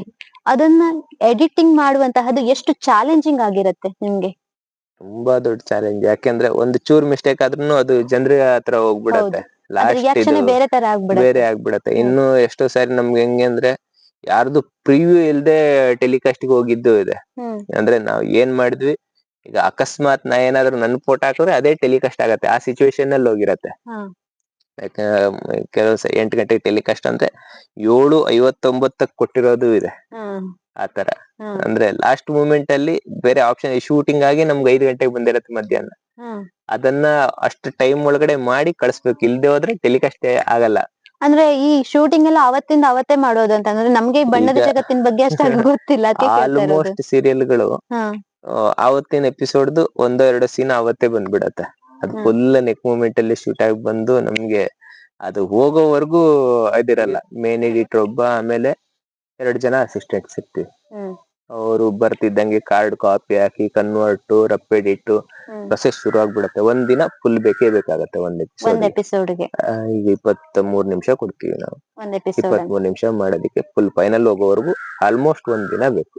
ಒಂದ್ ದಿನ ಬೇಕು. ಹೌದು. ಲಾಸ್ಟ್ ಮೂಮೆಂಟ್ ಅಲ್ಲಿ ಬಂದ್ರೆ ಹೌದು. ತುಂಬಾ ಕಷ್ಟ. ಅಂದ್ರೆ ನಮ್ಗೆ ಅಷ್ಟು ಫುಲ್ ಎಪಿಸೋಡ್ ಲಾಸ್ಟ್ ಮೂಮೆಂಟ್ ಅಲ್ಲಿ ಬರಲ್ಲ, ಒಂದ್ ಸೀನ್ 2 ಸೀನ್ ಮಿಡ್ಲ್ ಅಲ್ಲಿ ಬರುತ್ತೆ. ಕೆಲವೊಂದ್ಸರಿ ಅರ್ಧ ಎಪಿಸೋಡ್ ಬರೋದಿರತ್ತೆ. ಹ್ಮ್ ಆತರ ಫುಲ್ ಎಪಿಸೋಡ್ ಬಂದ್ರೆ ಮುಗಿಸಿ ಕಳ್ಸೋದು ತುಂಬಾ ಕಷ್ಟ. ಇಲ್ಲ 4 ಜನ ಮತ್ತೆ ಎಕ್ಸ್ಟ್ರಾ ಹಾಕೊಂಡು ಹ್ಮ್ ಆತರ ಮಾಡಿಸ್ಬೇಕು. ಚೆನ್ನಾಗ್ ಮಾಡಿಲ್ಲ ಅಂದ್ರೆ ಚಾನೆಲ್ ಅವ್ರದ್ದು ಇರತ್ತೆ, ಇಲ್ಲ ಬೇಡ ಬೇರೆಯವ್ರನ್ನ ಹಾಕಿ, ಹ್ಮ್ ಆತರ ಇರತ್ತೆ. ಈಗ ಚಾನೆಲ್ ಅವರು ಇಲ್ಲ ಈ ಕಲರ್ಸ್ ಎಲ್ಲ ಇದ್ದಾಗ ಹೆಂಗಂದ್ರೆ ಗುರುಮೂರ್ತಿನೇ ಬೇಕು, ಹ್ಮ್ ಅವನ ಹತ್ರನೇ ಮಾಡಿಸ್ಬೇಕು ಅಂತ ಆತರ ಆದ್ರೂ ಮಾಡ್ತಿದ್ರು. ಹ್ಮ್ ಹಂಗೆ ಈ ಪ್ರೊಡ್ಯೂಸರ್ ಅಷ್ಟೇ. ಈಗ ನನ್ನ ದೃಷ್ಟಿ ಬಿಟ್ಟು ಮಾಡ್ತೀನಿ, ಅವ್ರದ್ದು ಈಗ ನೆಕ್ಸ್ಟ್ ಜೀಗ್ ಇನ್ನೊಂದ್ ಆಗ್ತಿದೆ, ಹ್ಮ್ ಅದನ್ನ ಗುರುನೇ ಮಾಡ್ಬೇಕು ಅಂತ ಅವರು. ಅಂದ್ರೆ ನಾನೇ ಮಾಡೋದು ನೆಕ್ಸ್ಟ್ ಇನ್ನೊಂದು ಪ್ರಾಜೆಕ್ಟ್. ಹ್ಮ್ ಆಲ್ರೆಡಿ ಶೂಟಿಂಗ್ ಶುರು ಆಗ್ತಿದೆ. ಹ್ಮ್ ಸೊ ಆತರ ಇವನೇ ಬೇಕು ಅಂತ ಹೇಳಿದಾಗ ಚಾನೆಲ್ ಅವರು ಒಪ್ಕೋತಾರೆ, ಇಲ್ಲ ಚಾನೆಲ್ ಅವ್ರು ಇವನೇ ಬೇಕು ಅಂದ್ರೆ ಪ್ರೊಡ್ಯೂಸರ್ ಒಪ್ಕೊಳ್ಳೇಬೇಕು. ಹ್ಮ್ ಸೊ ಹಾಗೆಲ್ಲ ಹಂಗಿರತ್ತೆ. ಹೋಗುತ್ತೆ. ಹೌದು. ಇಷ್ಟ ತನಕ ನಿಮ್ಮ ಕೆಲಸದ ಬಗ್ಗೆ ಹೇಳಿದ್ರಿ. ನೀವು ಬೆಂಗಳೂರಿಗೆ ಹೋಗಿದ್ದು ಒಂದು ಜೀವನವನ್ನ ಕಟ್ಟಿಕೊಳ್ಬೇಕು ಅಂತ, ಒಂದು ಸಾಮಾನ್ಯ ಮನಸ್ಥಿತಿಯಲ್ಲಿ ಹೋದಂತವ್ರು ಅಲ್ಲಿ ಬದುಕು ಬದಲಾಗಿ ಎಡಿಟರ್ ಆಗಿ ಗುರುತಿಸ್ಕೊಳ್ತೀರಿ. ಸೊ ನಿಮ್ಮ ಜೀವನ ಅಂದ್ರೆ ವೈಯಕ್ತಿಕ ಜೀವನ ಇದ್ರ ಜೊತೆಗೆ ಹೇಗೆ ಕನೆಕ್ಟ್ ಆಗ್ತಾ ಹೋಯ್ತು? ಅಂದ್ರೆ ಮನುಷ್ಯನಿಗೆ ಅಲ್ಲಿ ಹೋದ ತಕ್ಷಣ ಮೊದಲು ದುಡ್ಡು ಮಾಡ್ಬೇಕು, ಮೊದಲು ಒಂದು ಸೂರ್ ಕಟ್ಕೋಬೇಕು, ಅಥವಾ ಒಂದಷ್ಟು ಹೆಸರು ಮಾಡ್ಬೇಕು, ಈ ಎಲ್ಲ ಸಾಕಷ್ಟು ಕನಸುಗಳಿರತ್ತೆ. ಅದನ್ನೆಲ್ಲ ಅದ್ರ ಕೆಲಸದ ಜೊತೆಗೆ ಹೇಗೆ ಸಾಧಿಸ್ಕೊಳ್ತಾ ಹೋದ್ರಿ ನೀವು? ನಮ್ದು ನಾನು ಆಕ್ಚುಲಿ ಫಸ್ಟ್ ಅದ್ ಮಾಡಿದ್ದೇನೆ, ನಮ್ ಕೆಲ್ಸ ಮಾಡ್ಬೇಕು. ನಮ್ ಕೆಲ್ಸ ಮಾಡಿದ್ರೆ ದುಡ್ಡು ಆಟೋಮೆಟಿಕ್ ಹುಡ್ಕೊಂಡ್ ಬರತ್ತೆ. ನೀವು ಹೌದು. ನಿಮ್ಮ ಕೆಲ್ಸವನ್ನ ನೀವು ಕರೆಕ್ಟ್ ಆಗಿ ಮಾಡಿದ್ರೆ, ನೀವು ದುಡ್ಡಿನ ಹಿಂದೆ ಹೋದ್ರೆ ನಿಮ್ಗೆ ಯಾವತ್ತೂ ದುಡ್ಡು ಸಿಗಲ್ಲ. ಹ್ಮ್ ನಿಮ್ಮ ಹಿಂದೆ ದುಡ್ಡು ಹುಡ್ಕೊಂಡ್ ಬರ್ಬೇಕು. ಹಂಗ್ ಮಾಡ್ಕೊಂಡಾಗ ನಿಮ್ ದುಡ್ಡಿಗೆ ಕೊರತೆ ಆಗಲ್ಲ. ಹ್ಮ್ ಆಕ್ಚುಲಿ ಹೇಳ್ಬೇಕಂದ್ರೆ ನಾನು ಒಂದ್ ಕಡೆ ಕೆಲಸ ಮಾಡ್ತಿದ್ದೆ, ಆದ್ರೂ ಬಿಡ್ಬೇಕಾದ್ರೆ ಹ್ಮ್ ಅಲ್ಲಿಂದ ನನ್ಗೆ ಆ ಕೆಲ್ಸನ ಮಾಡಕ್ ಇಷ್ಟ ಇರ್ಲಿಲ್ಲ. ಹ್ಮ್ ಬಿಡ್ತೀನಿ ಅಂದಾಗ ಓನರ್ ಹೇಳಿದ್ರು, ಹ್ಮ್ ನೀನ್ ಕಲ್ತಿರೋ ವಿದ್ಯೆಗೆ ನನ್ಗಿಂತ ಹೆಚ್ಚು ಬೆಂಗಳೂರಲ್ಲಿ ಯಾರು ಕೊಡ್ತಾರೆ? ಹ್ಮ್ ಅವಾಗ ಕೊಡ್ತಿದ್ದು 5,000ನೇನೋ ಮಂತ್ಲಿ. ತಿಂಗಳಿಗೆ. ಹ್ಮ್ ನನ್ಗಿಂತ ಹೆಚ್ಚು ಯಾರು ಕೊಡ್ತಾರೆ? ನಾನ್ ಕಲ್ತಿದ್ದು PUC. ಹ್ಮ್ ಯಾರು ಕೊಡ್ತಾರೆ ನೋಡ್ತೀನಿ ಅಂತ ಹೇಳಿದ್ರು. ಹ್ಮ್ ಇಲ್ಲ ನನ್ಗೇನು ಇಲ್ದೇ ಆದ್ರೂ ಪರವಾಗಿಲ್ಲ, ಹ್ಮ್ ನನ್ಗೆ ಈ ಕೆಲ್ಸ ಮಾಡಕ್ ಇಷ್ಟ ಇಲ್ಲ ಅಂದ್ರೆ ಇಷ್ಟ ಇಲ್ಲ ಅಷ್ಟೇ. ಹ್ಮ್ ಅಲ್ಲಿಂದ ಬಿಟ್ಟು ಬಂದಿದ್ದು. ಅಲ್ಲಿಂದ ಬಂದು 1,000 ರೂಪಾಯಿ 800 1,000 ರೂಪಾಯಿ ಎಷ್ಟಕ್ಕೂ ನಾನು ಇಲ್ಲಿ ಎಡಿಟಿಂಗ್ ಇದ್ರಲ್ಲಿ ನಾನು ಮಂತ್ಲಿ ಇದಕ್ಕೆ ಹ್ಮ್ ಸೇರ್ಕೊಂಡಿದ್ದೆ. ಅವಾಗ ಹ್ಮ್ ತಿಂಗಳಿಗೆ 800 ರೂಪಾಯಿ ಅನ್ಕೋತೀನಿ ಫಸ್ಟ್ ಶುರು. 800 ರೂಪಾಯಿ ಏನಕ್ಕೆ ಸಾಕು ಗೊತ್ತಿಲ್ಲ. ಅಷ್ಟಕ್ ಸೇರ್ಕೊಂಡು ಆಮೇಲೆ ಹಂಗೆ ಜಾಸ್ತಿ ಹಾಕೊಂಡು ಹೋಯ್ತು. ಹ್ಮ್ ಫಸ್ಟ್ ನಮ್ ತಂದೆಯವರು ಹರಕೆ, ಆಕ್ಚುಲಿ ನಾನು ಫಸ್ಟ್ ಶುರು ಮಾಡಿದಾಗ ಅಲ್ಲಿ ದಿನಕ್ಕೆ ನಾನು ಆಲ್ಮೋಸ್ಟ್ 1-1.5 ವರ್ಷ ದಿನಕ್ಕೆ 1 ಅವರ್ ನಿದ್ದೆ ಮಾಡ್ತಿದ್ದೆ ಅಷ್ಟೇ. ಹ್ಮ್ ರಾತ್ರಿ ಎಲ್ಲ ಅಂದ್ರೆ ಹಗಲಿಗೆಲ್ಲ ಆಫೀಸ್ ಕೆಲಸ ಇದ್ ಮಾಡ್ಬೇಕಂದ್ರೆ ಟೀ ಕಾಫಿ ತಂದು ಕೊಡೋದು ಬಂದವರಿಗೆ, ಅದು ಕ್ಲೀನಿಂಗ್ ಅದು ಇದು ಇರತ್ತೆ. ಹ್ಮ್ ರಾತ್ರಿ ನಾನು ಕುತ್ಕೊಂಡು ಎಡಿಟಿಂಗ್ ನೋಡ್ಕೊಂಡು ಕಲ್ತ್ಕೋಬೇಕು. ಹ್ಮ್ ಸೊ ನಂಗೆ ಮಲಗಕ್ಕೆ ಟೈಮ್ ಇರೋದೇ 1 ಅವರ್ ಸಿಕ್ಕಿದ್ರೆ ಹೆಚ್ಚು, ಆತರ. ಸೊ ಕೆಲವೊಂದ್ಸರಿ ಬಿಟ್ಟು ಹೋಗ್ಬಿಡೋಣ ಅಂತ ಅನ್ಸಿದ್ದು ಇದೆ. ಎಲ್ಲಾಗತ್ತೆ ನಮ್ಗೆ ಆತರ ನಿದ್ದೆಗೆಟ್ಟು. ಹೌದು. ಕಷ್ಟ. ಬಟ್ ಏನಂದ್ರೆ ಅವರು ಯಾರು ಕೊಡ್ತಾರೆ ನಿನ್ಗೆ ಕೆಲ್ಸ ಅನ್ನೋದು ಒಂದು ಕಿವಿಲಿ ಕೇಳಿಸ್ತಾ ಇತ್ತು. ಜೊತೆಗೆ ನಮ್ಮ ಅಪ್ಪಾಜಿ ಹೇಳಿದ್ರು, ಸುಮಾರು ಸರಿ ಹೇಳಿದ್ರು, ನಿನಗೆ ಆಗಲ್ಲ ಅಂದ್ರೆ ನೀನ್ ಬಂದ್ಬಿಡು, ನಿನ್ಗೇನು ಅಲ್ಲಿ ಆಗಿಲ್ಲ ಅಂತ ಬೇಜಾರ್ ಮಾಡ್ಕೋಬೇಡ. ಏನಂದ್ರೆ ನಿಮ್ಗೆ ಇಲ್ಲಿ ಜಮೀನು ಇದ್ರಲ್ಲಿ ಇದ್ ಮಾಡ್ಕೊಂಡು ಹೋಗೋಣ ಅಷ್ಟೇ, ಬಟ್ ಟ್ರೈ ಮಾಡಿ ನೋಡ್, ನಿನ್ಗೆ ಆದ್ರೆ ಟ್ರೈ ಮಾಡು ಅಷ್ಟೇ ಅಂತ ಹೇಳಿದ್ರು. ಬಟ್ ಬೇರೆಯವ್ರಿಗೆ ಆಗತ್ತೆ ಅಂದ್ರೆ ನಮಗೂ ಆಗ್ಲೇಬೇಕು. ಯಾಕೆಂದ್ರೆ ಈಗ ಅವ್ರು ಮಾಡ್ತಿದಾರೆ ಅಂದ್ರೆ ಆಗತ್ತೆ ಅಂತಾನೆ ಆಯ್ತು, ನಮ್ಮ ಹತ್ರ ಯಾಕೆ ಆಗಲ್ಲ ಅನ್ನೋದೊಂದು. ಹೌದು. ಆ ಒಂದು ಹಠಕ್ಕೆ ಬಿದ್ದು ಇದಾದ್ರೆ ಆಗ್ಲಿ ಅಂತ ಕಲ್ತಿದ್ದು. ಹಂಗೇನೆ ಅದು ಆಮೇಲೆ 10,000 ಸಂಬಳ ಬಂತು ಅಂದ್ರೆ ಇದಕ್ಕೆ ಕಾಣಿಕೆ ಹಾಕೋತೀನಿ ದೇವಸ್ಥಾನಕ್ಕೆ ಅಂತ ನಮ್ಮ ಕಂಚಿಕುಳಿ ದೇವಸ್ಥಾನಕ್ಕೆ ನಮ್ ತಂದೆಯವರು ಹರಕೆನೂ ಹೇಳ್ಕೊಂಡಿದ್ರು. ಕುಲದೇವ್ರಿಗೆ. ಕುಲದವರಿಗೆ ಹೌದು. ಅಷ್ಟಾದ್ಮೇಲೆ ಅದಕ್ಕೆ ಹೋಗಿ ಹರಕೆನೂ ಹಾಕ್ಬೇಕು. ಫಸ್ಟ್ ನನ್ ತಲೆಯಲ್ಲಿ ನಾನ್ ಅನ್ಕೊಂಡಿದ್ದು ನನಗೆ 10,000 ಸಂಬಳ ಬಂದಿನ, ಯಾಕಂದ್ರೆ ನನ್ಗೆ 5,000 ಬಂದಾಗ ಅವ್ರು ಹಂಗ ಹೇಳಿದ್ರಲ್ಲ, 10,000 ಬಂದಿನ ನಾನು ಅವ್ರಿಗೆ ಒಂದ್ ಪಾರ್ಟಿ ಕೊಡ್ಸ್ಬೇಕು. ನೋಡಿರಿ ನೀವು ಅವತ್ ಆ ಮಾತು ಹೇಳಿದ್ರಿ, ನನ್ಗೆ ಇವತ್ 10,000 ಬರ್ತಿದೆ. ನನ್ ತಲೆಯಲ್ಲಿ ಓಡ್ತಿದ್ದಿದ್ದು ಅದೇನೆ. ಫಸ್ಟ್ ಬಂದಾಗ ಹಂಗೆ ಅನ್ಕೊಂಡಿದ್ದೆ. ಆಮೇಲೆ 10,000 ಬಂದ್ಮೇಲೆ ನನ್ಗೆ ಒಂದ್ ಸ್ವಲ್ಪ ಕಾನ್ಫಿಡೆಂಟ್ ಬಂದಿತ್ತು. 10,000 ಅಲ್ಲ 20 ತಗೋತೀನಿ ನಾನು ಗ್ಯಾರಂಟಿ ಅನ್ನೋ ಕಾನ್ಫಿಡೆನ್ಸ್ ಬಂದಿತ್ತು ಅವಾಗ. ಯಾಕಂದ್ರೆ 800ರಿಂದ 10,000ಕ್ಕೆ ದೊಡ್ಡ ಜರ್ನಿ. ಆಲ್ಮೋಸ್ಟ್ 1.5-2 ವರ್ಷದೊಳಗಡೆನೆ ಅಷ್ಟು ಇದಾಗಿತ್ತು ನನಗೆ. ಸೊ ಅಷ್ಟಾದ್ಮೇಲೆ ಇಲ್ಲ ಬೇಡ 20 ಬಂದ್ಮೇಲೆ ಕೊಡೋಣ ಅವ್ರಿಗೆ ಪಾರ್ಟಿನ ಕರ್ದು ಹೇಳ್ಬೇಕು ಒಟ್ನಲ್ಲಿನ ತಲೆಯಲ್ಲಿ ಓಡ್ತಾನೆ ಇತ್ತು. ಸರಿ ಮತ್ತೊಂದು 6 ತಿಂಗಳಿಗೆನೆ 20,000 ಆಯ್ತು. ಬೇಡ ಅವಾಗ 20,000 ಬಂದಾಗ ಇಲ್ಲ ನನ್ಗೆ ಪಕ್ಕ 30,000 ಬರತ್ತೆ ಅನ್ನೋ ಕಾನ್ಫಿಡೆನ್ಸ್ ಅವಾಗ ಬಂದಿತ್ತು. ಸೊ 30 ಬಂದ್ಮೇಲೆ ಕೊಡೋಣ, ಈಗ್ಲೇ ಬೇಡ, ಹೆಂಗಿದ್ರು ಇನ್ ಬರತ್ತಲ್ಲ ಸದ್ಯದಲ್ಲೇ. ಆಮೇಲೆ 30ಕ್ ಬಂದ್ಮೇಲೆ 30 ತಗೋತಿರೋದು ಅವ್ರಿಗೆ ಗೊತ್ತಾಗಿರತ್ತೆ. ಸುಮ್ನೆ ಪಾರ್ಟಿ ಕೊಟ್ಟು ಯಾಕೆ ಆ ವ್ಯಕ್ತಿನ ಕಳ್ಕೊಳ್ಳೋದು? ಯಾಕೆ ಅವ್ರು ಚೆನ್ನಾಗಿದ್ದಾರೆ ನಮ್ ಜೊತೆ, ಯಾಕೆ ಇದ್ ಮಾಡೋದು ಅಂತ ಅಲ್ಲಿಗೆ ಪಾರ್ಟಿ ಕೊಡೋ ಕನ್ಸನ್ನ ಬಿಟ್ಟೆ. ಫೈನಲಿ ಆ ಪಾರ್ಟಿ ಆಗ್ಲೇ ಇಲ್ಲ. ವಿಡಿಯೋ ಏನಾದ್ರು ನೋಡ್ರೆ ಖಂಡಿತವಾಗ್ಲೂ ಒಂದು ಪಾರ್ಟಿ ಇಟ್ಕೋಬಹುದು ಇವ್ರ ಹತ್ರ. ಪ್ಲಸ್ ಆಗ್ತಂದ್ರೆ ಕೆಲ್ಸದ ಇದ್ರಲ್ಲೂ ಜೊತೆಗೆ ನಾನು ಮದ್ವೆ ಮಕ್ಕಳು ಮನೆ ತಕೊಂಡು ಈಗ ಅಲ್ಲೇ ಬೆಂಗಳೂರಲ್ಲಿ ಅಪ್ಪ ಅಮ್ಮ ಎಲ್ರು ಬೆಂಗಳೂರಲ್ಲೇ. ಬೆಂಗಳೂರಲ್ಲಿ ಒಂದ್ ಸೂರ್ ಕಟ್ಕೊಳ್ಳೋದು ಅಂತಂದ್ರೆ ಅದು ಸಾಧನೆ. ಅದು ನಮ್ಮಂತ ಈ ಹಳ್ಳಿಯಲ್ಲಿ ಇದ್ದಂತಹವರಿಗೆ ಅದು ಅಷ್ಟು ಸುಲಭನೂ ಅಲ್ಲ. ಅಲ್ಲಿ ಬೆಂಗಳೂರಲ್ಲಿ ಒಂದು ಜಮೀನನ್ನು ತಗೊಂಡು ಅದಕ್ಕೊಂದ್ ಮನೆ ಕಟ್ಟಿ ಗೃಹ ಪ್ರವೇಶ ಮಾಡುವಂತಹದ್ದು, ಅದ್ರ ಜೊತೆಗೆ ಮಕ್ಕಳು, ಹೆಂಡತಿ, ಅಪ್ಪ ಅಮ್ಮ ಆ ಜವಾಬ್ದಾರಿ ಕೂಡ ಹೊತ್ಕೊಳ್ಬೇಕು. ಅದಷ್ಟು ಈಸಿ ಅಲ್ಲ. ಸೊ ಒಂದ್ ತಿಂಗಳಿಗೆ ಎಷ್ಟು ದುಡಿತೀರಿ? ಯಾಕೆಂದ್ರೆ ದುಡ್ದಾಗ ತಾನೇ ಅಷ್ಟೆಲ್ಲ ಸಾಧಿಸೋದಕ್ಕಾಗೋದು. ತಿಂಗಳಿಗೆ ದುಡ್ಲಿಕ್ಕ ಅದನ್ನ ಕೇಳ್ಬಾರ್ದಂಗೆ. ಇಲ್ಲ, ಅದು ಇನ್ಸ್ಪೈರ್ ಆಗ್ಲಿ. ಈಗ ಹೆಂಗೆ ಅಂದ್ರೆ ನನ್ನ ಹತ್ರ ಒಂದು 10-15 ಜನ ಅಸಿಸ್ಟೆಂಟ್ಸ್ ಇದಾರೆ. ಮೇನ್ ಅದು 0ದಿಂದ 2 ಲಕ್ಷ ಸಂಬಳ ತಗೊಳ್ಳೋರು ಇದಾರೆ.